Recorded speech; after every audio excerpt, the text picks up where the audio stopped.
amazing grace.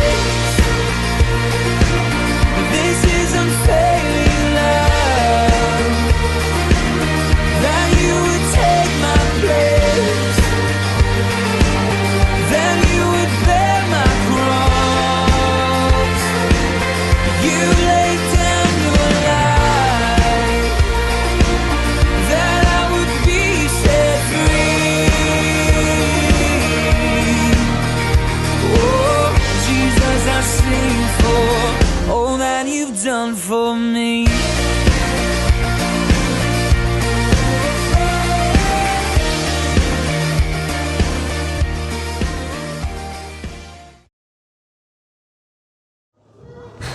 Você pode abrir a sua Bíblia em Êxodo capítulo 2. Eu vou ler o verso 23 ao verso 25. Vou pedir um pouquinho da sua paciência. Nós vamos gastar 30 minutos aqui, mas preste bastante atenção que Deus tem algo para nós essa manhã. Amém? Você crê nisso? Êxodo capítulo 2, NAA, 23 a 25. Decorridos muitos dias, o rei do Egito morreu. Os filhos de Israel gemiam por causa da sua escravidão. Eles clamaram e o seu clamor chegou até Deus. Deus ouviu o gemido deles e lembrou-se da sua aliança com Abraão, com Isaque e com Jacó. E Deus viu os filhos de Israel e atentou para a situação deles. Amém. Até aqui. Pai maravilhoso, fala conosco, Senhor. Que o Teu Espírito Santo ministre no nosso coração nesta manhã. Que esta palavra, Senhor amado, viva. Ó Senhor, venha mexer conosco, Pai. Que possa nos aproximar mais de Ti. E nos aproximar, Senhor amado, de forma valente da missão que o Senhor nos propôs aqui na terra. Em nome de Jesus nós oramos. Amém. Amém. Gente, o tema do mês é das correntes à redenção. Tema do mês, das correntes à redenção. Hoje eu vou falar um pouquinho sobre esse gemido desse povo e sobre a resposta de Deus sobre esse gemido. Mas eu queria muito que você lesse Êxodo. Comece a ler, já era para estar lendo na verdade, mas Êxodo é tão gostoso de ler, é tão maravilhoso. Você vê, você passa por aqueles primeiros passos da história e você começa a perceber como Deus é maravilhoso com o seu povo. Nós já sabemos a história, como que José, como que Moisés veio a ser um instrumento de Deus para tirar o povo das garras da escravidão. Como que eles chegaram ali? Como que aquela nação cresceu tanto, o povo judeu cresceu tanto e se estabeleceu ali? Agora a nação ficou forte, a nação ficou poderosa. Os hebreus cresceram tanto que o rei mandou uma ordem. É o seguinte, toda vez que nascer um menino aí, a parteira dá um jeito de matar os meninos, os machos. Matem os machos, porque eles estão crescendo muito. Se um dia nós tivermos uma guerra, esse povo vai acabar com a gente. O rei ficou preocupado com isso, porque o povo hebreu estava crescendo muito.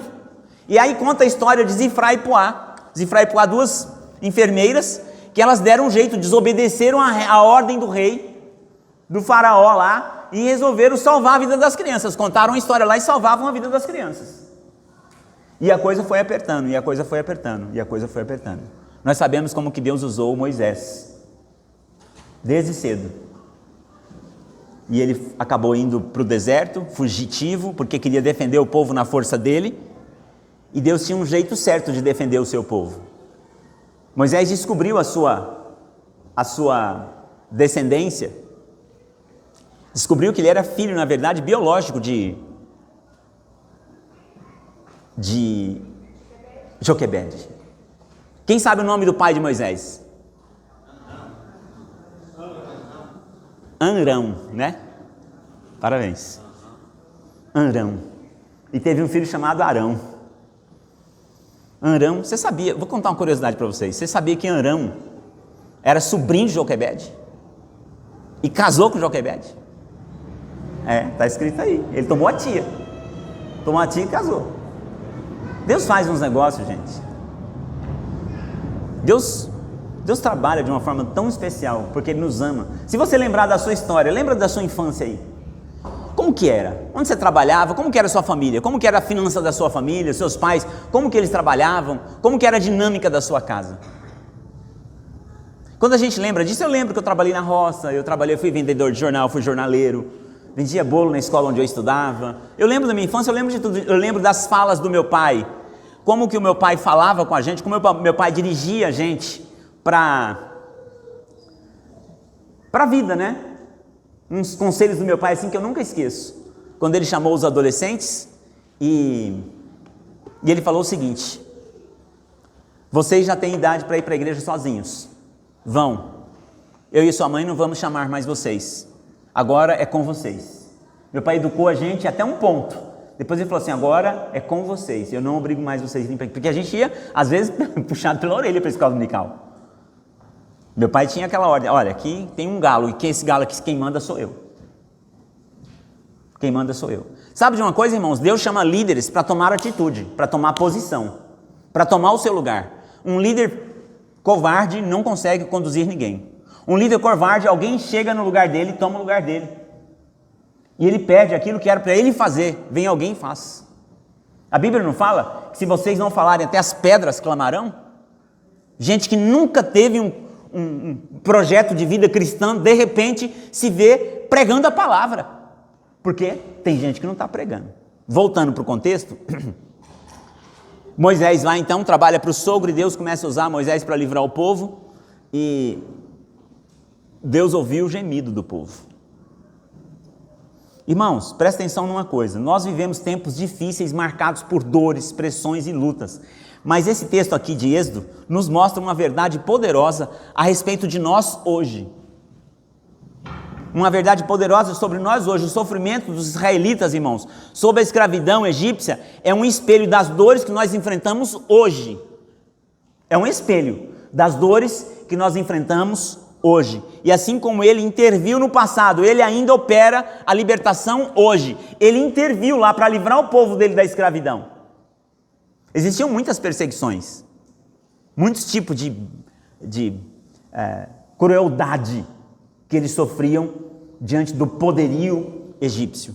Mas sabe de uma coisa? Quando o homem ignora a voz de Deus, as feridas de uma geração sem direção são evidenciadas. Eu marquei aqui, eu fiz aqui um compilado de algumas marcas, de algumas tentativas de escravidão que Satanás traz para a sociedade do globo hoje. Nós vivemos uma época em que a humanidade tem tomado, irmãos, decisões cada vez mais distintas e distantes do plano de Deus. O homem, por conta própria, escolheu: nós vamos caminhar longe desse Deus. Esse Deus não existe. Nós queremos distância dele. Então a grande estratégia aqui não são as ferramentas que o homem desenvolve, mas de fato, o que ele quer é nos afastar de Deus. O que o homem quer é viver longe de Deus. Então, quando a criatura, irmãos, rejeita o Criador, a desordem começa, e o primeiro campo onde isso aparece é na família.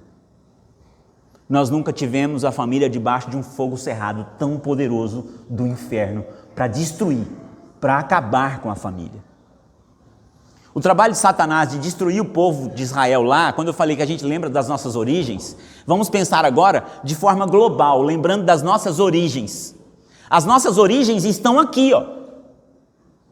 Nós fazemos parte desta aliança que Deus fez com Abraão, Isaac e Jacó. Nós fazemos parte dela. Então, a perseguição do inimigo, ela continua para cima de nós. Como Satanás tem agido e escravizado o povo para derrotar as nações e arrastá-los da presença de Deus, com ferramentas, gente, quase que invisíveis. Mas olha só, perceba algumas colocações. O principal projeto de Satanás hoje, irmãos, é desconstruir a identidade do Criador, a identidade criada por Deus em nós. Esta é uma das principais, vamos colocar assim, batalha dele contra a igreja. Destruir, fazer de uma maneira assim, sorrateira, desconstruir a imagem de Deus, a identidade criada por Deus. E aí vem uma narrativa tão tão certeira para cima das crianças, que aí nós temos uma sociedade que não sabe mais o que é e quem é. Tem um vídeo já rolando por aí de uma pessoa no metrô, com outra pessoa na coleira, e andando de quatro dentro do metrô, puxado pela coleira, porque ele se identifica como um cachorro. Olha a ideologia que Satanás quer implantar, desconstruir Deus, desconstruir o Criador de dentro de nós e nos humilhar de uma forma tão horrível. Lá em Gênesis a palavra de Deus diz assim: criou Deus o homem à sua imagem, a imagem de Deus o criou, homem e mulher os criou. Mas agora a ideologia diz o seguinte: você pode escolher quem você quiser ser.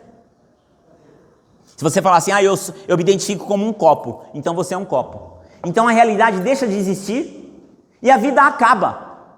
A vida acaba. Porque não existe mais certo e errado. Por que Deus tinha que tirar a nação dele lá do Egito? Porque Deus queria construir em nós o padrão do céu. No povo dele o padrão do céu. E ele precisava tirar o povo dele daquela cultura maligna que desconstruía o Deus Todo-Poderoso. E hoje não é diferente. A segunda coisa, gente, é o relativismo moral. Satanás age com essa ferramenta também, o relativismo moral, quando o pecado é normatizado. Tudo é assim, é relativo. Quando tudo fica relativo, gente, nessa tentativa de normatizar o pecado, então nós estamos sendo arrastados de novo para longe de Deus. A palavra do Senhor diz em Isaías 5:20: ai dos que ao mal chamam bem, e ao bem de mal. Ai dos que ao mal chamam bem. Então hoje você tem que aplaudir o errado, aplaudir o pecado, achar bonito, é bacana, é sociável, aquilo que é contra a palavra de Deus, e está tudo bem. E está tudo bem.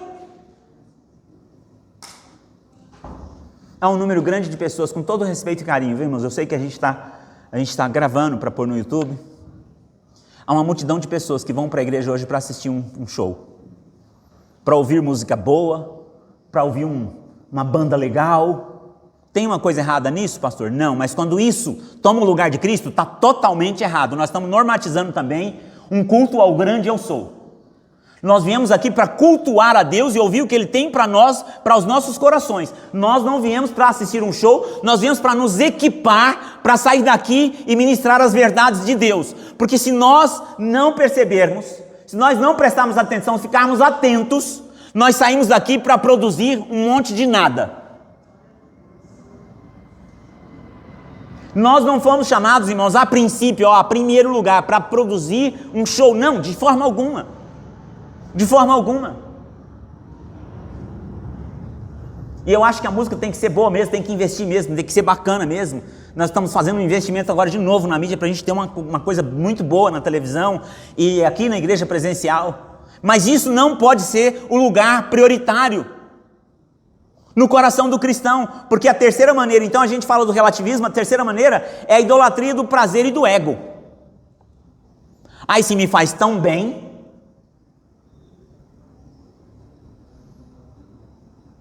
A maioria das doenças psíquicas tem a ver com o ego das pessoas, com orgulho. Mas nós vivemos, irmãos, a idolatria do prazer. Nós vivemos numa sociedade que transformou Deus no prazer, porque eles falam o seguinte: se é tão prazeroso, se me deixa tão feliz, como que Deus vai ficar triste com isso? Idolatria. 1 Timóteo 3, de 2-4, os homens serão egoístas, amantes de si mesmos, amantes dos prazeres em vez de Deus. Pastor, que palavra pesada hoje de manhã. Deixa eu falar uma coisa, essa palavra aqui é a palavra bela, é a palavra perfeita. O sermão, irmãos, quando vem de encontro às nossas necessidades, está nos salvando do Egito, está nos livrando das garras do faraó. Às vezes parece que é ruim.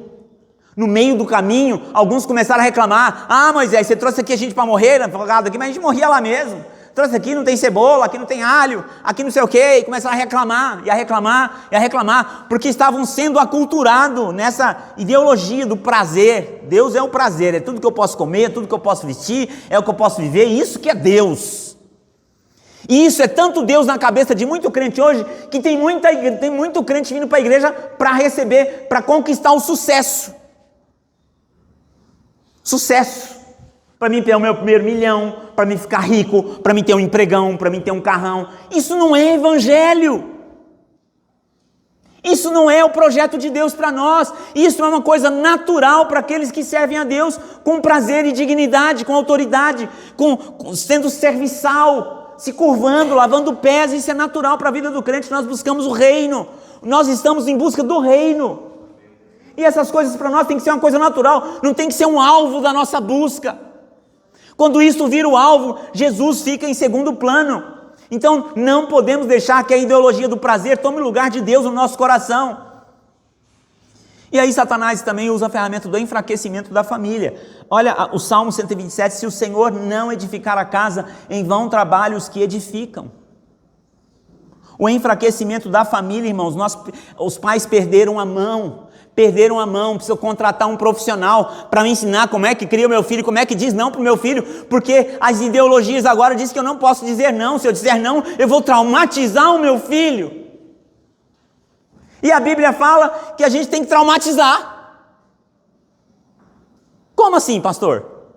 Ô, gente, eu sou da roça, às vezes, lá tem umas árvores tortas lá, que a gente queria consertar ela, a gente amarrava tipo um torniquete, colocava um pau reto aqui, amarrava um arame, apertava, para a árvore puxar, ela crescia reta. Só que depois você tirava aquele arame e ficava a marca. O trauma foi bom. Consertou. A Bíblia fala para você usar uma vara. Aí a ciência nova fala assim, não, você não pode falar não para a criança, senão você vai traumatizá-la. E aí, está aí essa sociedade aí. Já assistiram Adolescente? Quem assistiu aí Adolescente, a série? Assista. Você que tem filho, você que tem filho pequeno, você que pensa em ter filho, assista a série. Está aí essa sociedade guiada por ferramentas malignas, a gente não sabe mais quem a gente tem dentro de casa, quem é de verdade, o que é de verdade. Qual foi a cultura de verdade que nós passamos para os nossos filhos, já que eles vivem imergidos numa cultura, muitas vezes, que nós não sabemos que cultura é essa. Por que Deus, pastor, não usou o povo hebreu lá no Egito mesmo, e deu o livramento lá mesmo? Porque Deus precisava sacar eles daquela cultura. Deus precisava construir algo novo dentro do povo dele, que ele escolheu para que nós chegássemos até aqui.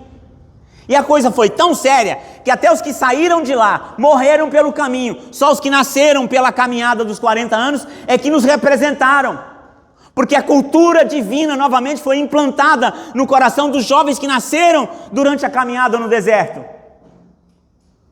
Você sabe, não é fácil mudar a mentalidade de uma pessoa que foi criada sob alguns regimes.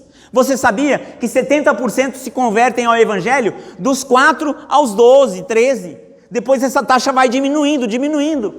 Quando chega na maioridade, é só 4% que se converte, porque é difícil você mudar alguma coisa que foi sedimentada dentro do coração do homem. Então a melhor idade para a gente trazer os nossos filhos para a igreja é quando eles são crianças. Se você perder as suas crianças, você vai detonar 80 e tarará de chance de trazer o seu filho para a casa do Senhor. E aí você entra nesse ritmo do mundo, que é o seguinte, dá um celular na mão da criança e vai lá fazer essas coisas, que ninguém vai me atrapalhar, que ninguém vai me encher as paciências. Mas as ferramentas do inimigo continuam. A perda do senso de eternidade. Isso aqui é terrível, irmãos. É terrível quando nós perdemos, irmãos, o senso de eternidade. Nós achamos que tudo que a gente vive é aqui. A gente se perde. A gente mete os pés pela mão. A palavra do Senhor diz assim, olha, em Eclesiastes 7:29, eis que tão somente, a perda do senso, Eclesiastes 3:11, também pôs a eternidade no coração do homem. A perda do senso de eternidade, irmãos, leva o coração do homem a viver uma vida por conta própria, sem Deus. E gente, semana passada eu acho que eu falei, aliás no meu grupo eu falei, ou foi aqui, se você pegar uma luva e vestir uma luva, a luva passa a ter movimentos, mas se você tirar essa luva e jogar ela no canto, ela não faz nada, ela não tem qualquer tipo de função de propósito.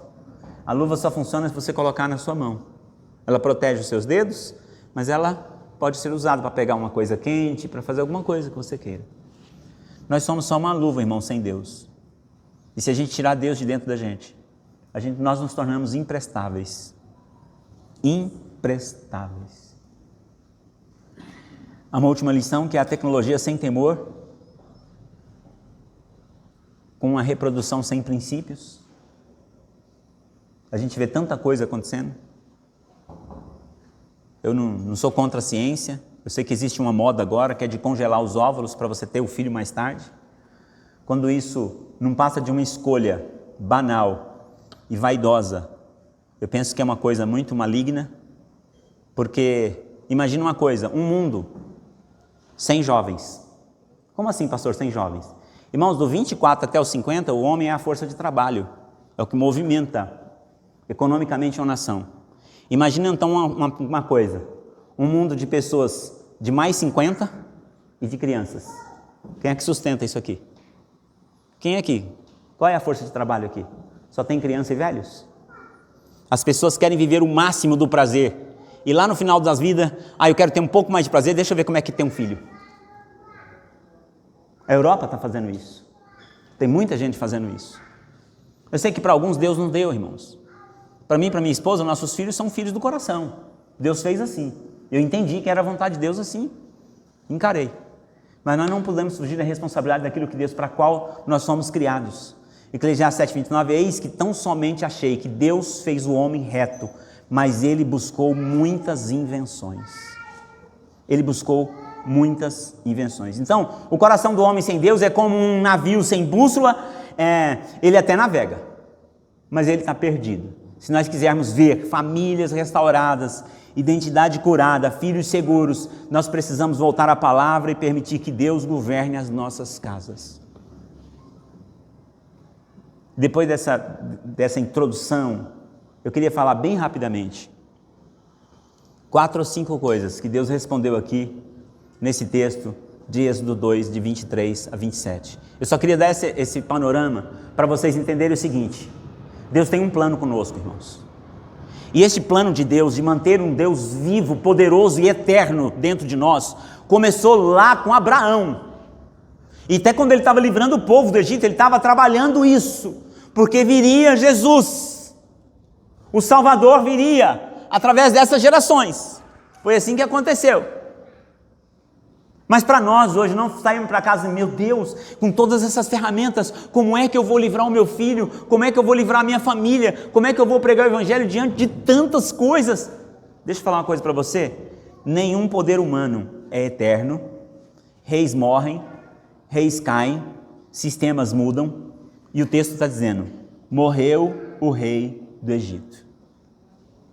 Decorridos muitos dias, o rei do Egito morreu. Os reinos dos homens passam. O poder dos homens é limitado. O poder de Deus é ilimitado.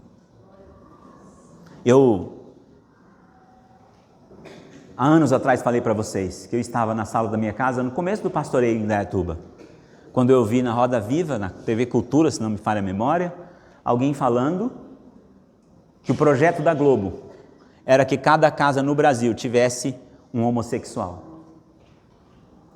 Era um projeto da Globo. Hoje, irmãos, eu tenho matéria científica que diz, matéria científica, eu compartilhei até com alguns colegas, matéria não é de crente não, matéria científica que diz que o homem só pode ter, só tem 2 caminhos para o homem. Não existe essa palavra gênero na raça humana. Existe sexo masculino e feminino. Hoje a ciência prova isso.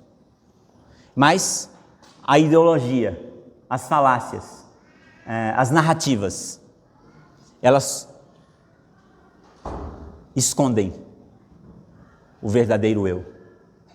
Nós somos essencialmente cultural, irmãos, e hoje um veneno que Satanás tem soltado no meio dos nossos jovens são culturas autodestrutivas, culturas degenerativas, essas culturas. Mas nós precisamos entender isso. O Egito parecia invencível, mas a morte de Faraó, irmãos, lembra que tudo nessa terra é passageiro.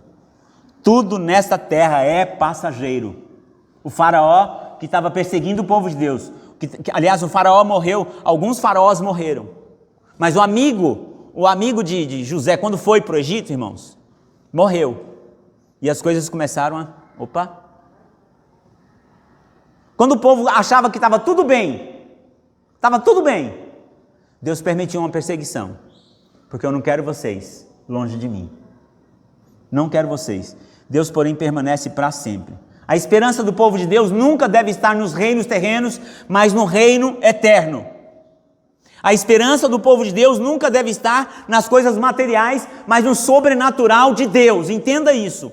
O sobrenatural de Deus acontece o tempo todo. Nós precisamos abrir os nossos olhos, nós precisamos abrir os nossos ouvidos para ouvir a voz de Deus. O texto também diz que os filhos de Israel gemiam. Olha o texto aí no 2. Os filhos de Israel gemiam. Nós também passamos por tribulações, irmãos. A dor dos israelitas era real. Opressão, trabalho forçado, humilhação. Assim como eles, também enfrentamos momentos de escuridão, momentos de dificuldade, momentos de dor, momentos de lágrima.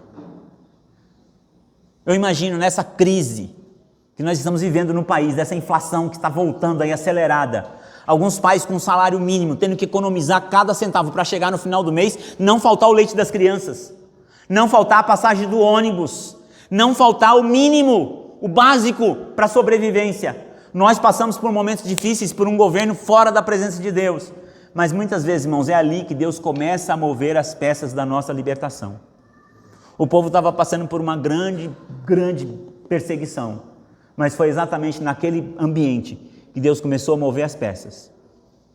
Foi naquele ambiente que ele soltou Moisés, e a filha do rei achou ele bonitinho e resolveu criar. Deus estava desenhando a libertação através de um líder, um homem de Deus que foi criado nos padrões do céu, para libertar o povo da escravidão. Então eles clamaram. Ó, outra palavra aí, nós estamos agora analisando o texto que eu já quero terminar. Eles clamaram a Deus, e clamar a Deus é uma ferramenta poderosa. Você precisa aprender isso. Ontem na vigília, na sexta-feira na vigília, eu estava falando aqui que muita gente perdeu a audição, não sabe mais como que é a voz de Deus, a voz do Espírito Santo. Essa semana uma menina que nós estamos discipulando, eu e a pastora Tânia, ela perguntou assim: como que é a voz de Deus? Como que ouve Deus? Como que é ouvir a Deus? Como que isso acontece? Presta atenção aqui.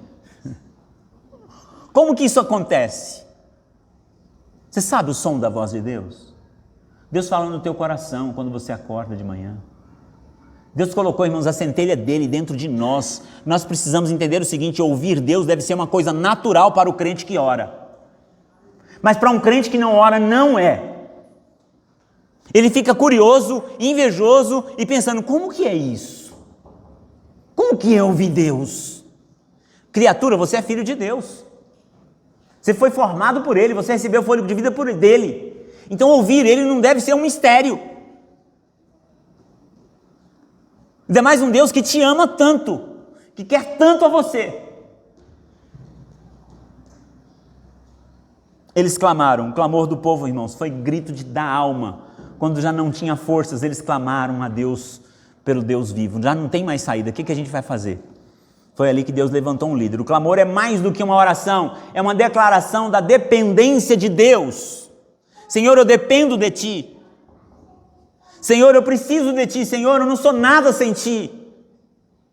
Sem mim, nada podeis fazer. Deus ouviu o gemido deles, Deus ouve a sua oração. Deus não é indiferente ao nosso sofrimento, irmãos. Deus não é indiferente, mas entenda, Deus não erra. O povo precisava passar por aquele sofrimento. Às vezes, irmãos, nós não queremos passar pelo vale. Nós não queremos passar pelo caminho apertado. Mas muitas vezes é necessário. É necessário. Você pode imaginar um povo que atravessou pelo deserto, que tinha de dia uma coluna de nuvem que protegia eles de todo o calor escaldante do sol lá, escaldante do sol. À noite tinha uma coluna de fogo para aquecer eles, que o deserto à noite gela. Tinha uma coluna de fogo para aquecer eles. Um Deus que abriu o mar para aquele povo passar a pés enxutos, que venceu poderio de guerra do Egito numa paulada só. Este mesmo povo atravessa essa tempestade, passa por tudo isso e continua a murmurar e a reclamar. Imagina o perigo de você não ouvir a voz de Deus. Teve gente aqui, a própria Miriam, resolveu murmurar, falar mal de Moisés. Se nós não cuidarmos, Satanás quer pegar a nossa mente emprestada, os nossos lábios, os nossos olhos, para traçar caminhos que não são bons para nós mesmos, que não são bons para a nossa família. E nós precisamos entender isso. Deus ouviu o gemido. Talvez você ache que está sozinho, mas Deus está atento. Deus não perde batalha, Ele está atento. Ele ouve aquilo que ninguém mais percebe. Sua oração em silêncio, sua oração silenciosa, sua lágrima silenciosa. Portanto, se você desistir da família, não é um problema de Deus, não é um problema da igreja, não é um problema do outro, é um problema que você desistiu. Você parou de ouvir Deus. Você não acredita que Deus pode cuidar da sua família. Você não acredita que Deus pode transformar a vida do seu filho. Semana passada fui pregar lá em Indaiatuba, a Neide chegou para mim e falou: pastor, meu filho mais novo está fora da igreja. Mas pastor, eu tenho tanta fé, eu já vejo meu filho aqui de volta, pelos olhos da fé, porque lembra do meu mais velho, pastor? Ele afastou também, mas olha aí, ó, o mais velho dela é membro da junta hoje, um moço casado, arrumado, todas as crianças que eu apresentei, casais que eu batizei, estão lá, e agora o menino é membro da junta, o mais novo afastado, e uma mãe com um coração firme. Pastor, mas eu creio, Deus tem um plano na vida do meu filho. Não pare de crer, não deixe de acreditar na sua história. Não sei com quem que eu estava falando isso, um filho chegou para o pai e falou assim: pai, não sei se foi para vocês, pai, como que eu arrumo uma mulher boa para casar? Uma mulher bacana, uma mulher inteligente, Ele falou assim: meu filho, uma banda de limão nunca vai dar certo com a banda da laranja. Tipo assim, você é um limão, você precisa ser preparado. E aí ele falou o seguinte: ninguém acha uma pessoa perfeita, ninguém acha uma pessoa linda, maravilhosa, sem defeito. A gente constrói essas pessoas ao longo da vida. Estou há 32 anos com a pastora Tânia, por isso que eu estou assim mais bonito. Então ela foi me construindo, ela foi me lapidando, e eu fui lapidando ela também, o ferro afia o ferro. Então a gente constrói um ao outro, a gente não pega nada pronto. O que você está construindo aí na sua casa? Que tipo de filho você está construindo? Que tipo de intimidade com Deus você está construindo no seu lar? Que os seus filhos começam a sedimentar dentro deles que só existe um caminho certo, é estar na presença de Deus. Que família que você está construindo? Então, gente, Deus ouve o nosso gemido. Para a gente caminhar para o final aqui, Deus lembrou-se da sua aliança. Deus nunca se esquece de sua aliança. Deus é fiel, gente. Ele não se esquece das promessas que Ele fez. Ele prometeu, Ele vai cumprir. Ele prometeu. Você sabia que a nação de Israel hoje, globalmente, ela é representada por 1%. 1% da população da Terra. Mas ela representa 70% dos bilionários da face da Terra. Deus prometeu, Ele cumpre. É uma coisinha assim, uma terrinha lá, um fiozinho de terra lá, não sei onde, perto da água do mar lá, no deserto. Como é que Deus faz isso? Deus sabe planejar melhor o futuro do que você. Deus sabe aplicar melhor do que você. Deus sabe te sustentar melhor do que você, por mais inteligente e por maior salário que você tenha. Deus é dono do ouro e da prata. Deus sabe todas as coisas e pode todas as coisas. Ele livrou o povo dele por mão forte, por mão poderosa. Nós conhecemos de cor a história do êxodo, a saída, as pragas, tudo aquilo nós conhecemos. E nós sabemos que Deus é um Deus poderoso que age de forma poderosa. Deus atentou para os filhos de Israel e os conheceu. Deus se importa com a nossa dor. Vai além da informação, irmãos, o que Deus sabe de nós. Deus, Ele se envolve com a dor do seu povo. Vai além de saber, Ele se envolve, Ele participa. Foi por isso que Ele mandou o seu Filho Jesus na cruz do Calvário. Ele mandou o seu Filho para a cruz. Ele se importa, Ele se envolve e Ele atua em nosso favor. Quais as ferramentas que você vai usar para construir, para dar continuidade à história que Deus começou na nossa vida, na nossa família? A promessa que Deus fez para a nossa família. Quais ferramentas você quer usar? Você pode usar essas ferramentas que nós lemos hoje. Os filhos de Israel gemeram. Eles clamaram. O clamor chegou até Deus. Deus ouviu. Deus se lembrou da sua aliança.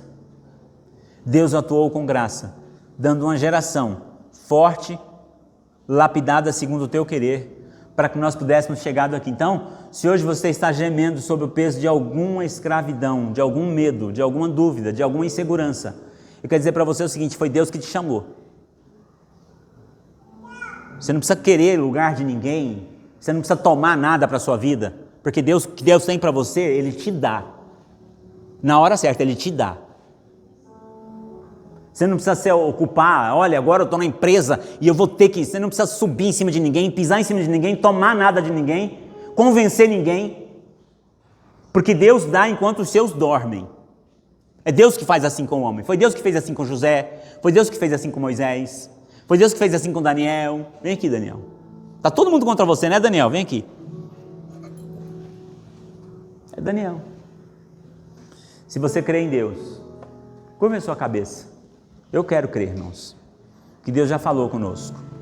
Nós não precisamos de mais nada, a não ser nos render à sua vontade, à sua verdade. Será que tem alguém aqui nesta manhã, gente, que quer se entregar a Jesus Cristo como Salvador e Senhor? Se você quer se entregar a Jesus como seu Salvador e Senhor da sua vida, levanta sua mão e eu quero orar por você.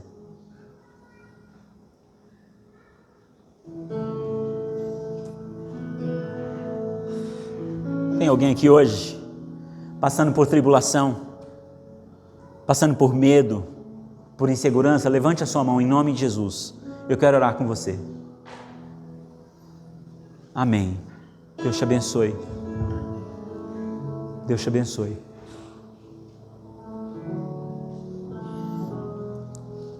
Qual é a sua dificuldade hoje? Qual é o seu dilema hoje? Qual é a sua dor hoje? Deus quer falar com você. Deus quer atuar na sua vida. Eu sei que você já chegou aqui hoje e apresentou a sua família. Agora, especificamente, eu queria convidar você a apresentar aquele filho que está fora da igreja, aquele filho que se desviou, aquele filho que se afastou, e apresentar um ao outro, apresentar o seu cônjuge. Vamos ficar de pé, com os olhos fechados. Vem aqui para o altar, você que quer apresentar uma causa impossível, uma causa difícil, essa causa é impossível, mas Deus é o Deus do impossível. Pode chegar aqui no altar, você que levantou a sua mão, pode chegar aqui no altar, pode chegar para cá. Essa causa é impossível, não consigo entender, eu não consigo fazer, eu não consigo compreender. Essa enfermidade é impossível, esse problema é impossível. Aqui está o Deus do impossível. O Deus do impossível está aqui. Se você quiser dobrar os seus joelhos, falar com Deus, faça isso. Fale com o Senhor. Fala com o Senhor. Aleluia. Aleluia, Senhor amado. Nós sabemos da Tua bondade, Pai. Nós sabemos da Tua fidelidade. Nós sabemos que o Senhor é um Deus de aliança. O Senhor é um Deus de promessa. O Senhor é um Deus, Pai querido, que tem todo o poder no céu e na terra. Senhor, com fé, Senhor amado, que eu tenho hoje no meu coração, com aquilo que o Senhor tem mandado para fazer, Senhor amado, diante do rebanho. Eu quero, Senhor amado, repreender, Pai, toda enfermidade maligna, tudo aquilo, Senhor amado, que não vem de Ti, Senhor amado. Eu lanço agora, Senhor amado, mão das promessas do Senhor para a vida dos Teus filhos e das Tuas filhas, em nome do Senhor Jesus. Todo mal, Senhor amado, que, ó Senhor amado, os Seus servos e as Suas servas têm sido afligidos, Pai, por este mundo, por este século, por essa cultura maligna, em nome de Jesus, Pai, eu declaro que a Tua bênção, que a cura do alto, Pai, alcance o coração, o corpo físico dos Teus filhos, em nome de Jesus, Pai, nós cremos no Teu cuidado, nós cremos no Teu amor, nós cremos na Tua cura, nós cremos no impossível, nós cremos no sobrenatural, e nós declaramos, Pai querido, a libertação, porque Tu és fiel em todo o tempo. Nós cremos, Pai, nós declaramos uma libertação completa e total, Senhor, não por nós, Pai, não porque nós merecemos, mas porque a Tua misericórdia nos alcança, porque a Tua graça nos alcança, porque o Teu favor nos alcança. Então nós declaramos, Pai querido, o Teu favor, a Tua bênção, a Tua cura, Senhor. Não existe nada, Pai, nada mais lindo, mais perfeito, mais maravilhoso, Pai, do que o Senhor para nós. Nós declaramos essa noite que essa maravilha, que este poder, que esta cura, que esta graça invada o coração dos Teus filhos hoje, de maneira sobrenatural, Pai. Alcance o coração dos Teus filhos hoje, alcance, Senhor amado, a enfermidade impossível hoje, em nome de Jesus. Como o Senhor disse para aquele cego, Senhor amado, enxergar, como o Senhor disse para aquele aleijado na porta do templo, Pai. João disse para aquele homem andar. Eu digo hoje, Senhor amado, com fé no Senhor, levanta e anda em nome de Jesus, levanta e anda em nome de Jesus. Em nome de Jesus eu repreendo todo o mal, eu repreendo toda obra do inimigo, toda seta maligna, toda seta secular e maligna, eu repreendo em nome de Jesus, e declaro a bênção do Senhor, a cura dos céus, para a glória do nome do Senhor. Amém, Jesus. Amém, Senhor. Aleluia, Jesus.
Senhor.